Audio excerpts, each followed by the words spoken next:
Sejarah Daulat Bani Abbasiyah 750–1258 Masehi.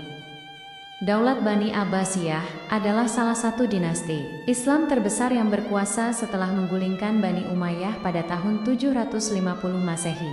Dinasti ini didirikan oleh keturunan Al-Abbas bin Abdul Muthalib, paman Nabi Muhammad SAW. Selama masa kejayaannya, Bani Abbasiyah dikenal sebagai pusat ilmu pengetahuan, budaya, dan ekonomi dunia Islam. Awal berdirinya Daulat Abbasiyah 750 Masehi. Bani Abbasiyah menggalang dukungan dari orang-orang Persia dan keturunan Ali bin Abi Thalib yang tidak puas dengan pemerintahan Bani Umayyah dipimpin oleh Abu Muslim Al-Khurasani. Pemberontakan besar terjadi di Khurasan Persia dan berhasil menggulingkan Khalifah Marwan II, penguasa terakhir Bani Umayyah. Pada tahun 750 Masehi, Abu al-Abbas As-Saffah diangkat sebagai Khalifah pertama Bani Abbasiyah setelah mengalahkan Bani Umayyah dalam pertempuran Zob. Masa kejayaan 750–847 Masehi. Pada periode awal, Bani Abbasiyah mencapai puncak kejayaannya di bawah kepemimpinan beberapa khalifah besar.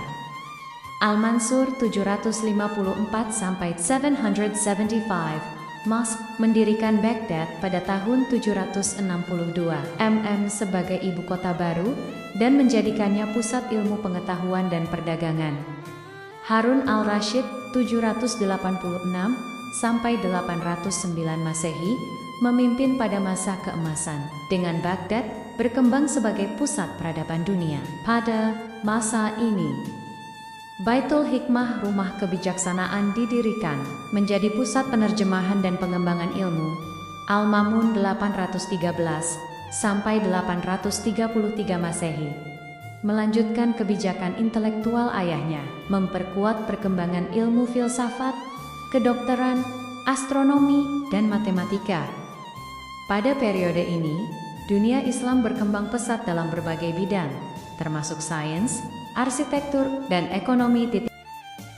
Kemunduran dan perpecahan 847–1258 Masehi. Setelah periode kejayaan, Daulat Abbasiyah mengalami kemunduran akibat faktor internal dan eksternal. Faktor internal, meningkatnya pengaruh wazir dan militer. Kekhalifahan mulai dikendalikan oleh pejabat tinggi dan pasukan bayaran, terutama bangsa Turki dan Persia. Korupsi dan perebutan kekuasaan. Banyak khalifah lemah yang lebih mementingkan kemewahan daripada pemerintahan. B. Faktor eksternal. Munculnya dinasti-dinasti merdeka seperti Bani Umayyah di Andalusia Spanyol, Fatimiyah di Mesir, dan Seljuk di Persia yang mulai mengambil alih kendali atas wilayah Abbasiyah. Serangan bangsa Mongol pada tahun 1258 Masehi.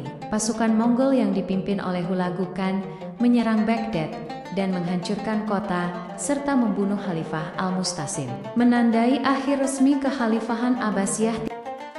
Warisan dan pengaruh. Meskipun jatuh pada tahun 1258 Masehi, Daulat Abbasiyah meninggalkan warisan besar. Perkembangan ilmu pengetahuan. Ilmuwan seperti Al-Khwarizmi, matematika, Ibnu Sina, kedokteran, dan Al-Farabi, filsafat berkembang di era Abbasiyah. Sistem pemerintahan. Model administrasi Abbasiyah memengaruhi sistem birokrasi di banyak kerajaan Islam setelahnya.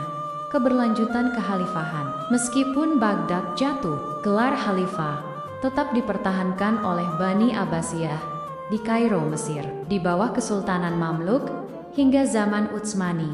Kesimpulan, Daulat Bani Abbasiyah adalah salah satu dinasti Islam terkuat yang mencapai puncak kejayaan dalam ilmu pengetahuan, budaya, dan ekonomi. Namun, kemunduran internal dan serangan eksternal menyebabkan kejatuhannya pada tahun 1258 Masehi. Meski demikian, warisan Abbasiyah tetap hidup dalam perkembangan peradaban Islam dan dunia.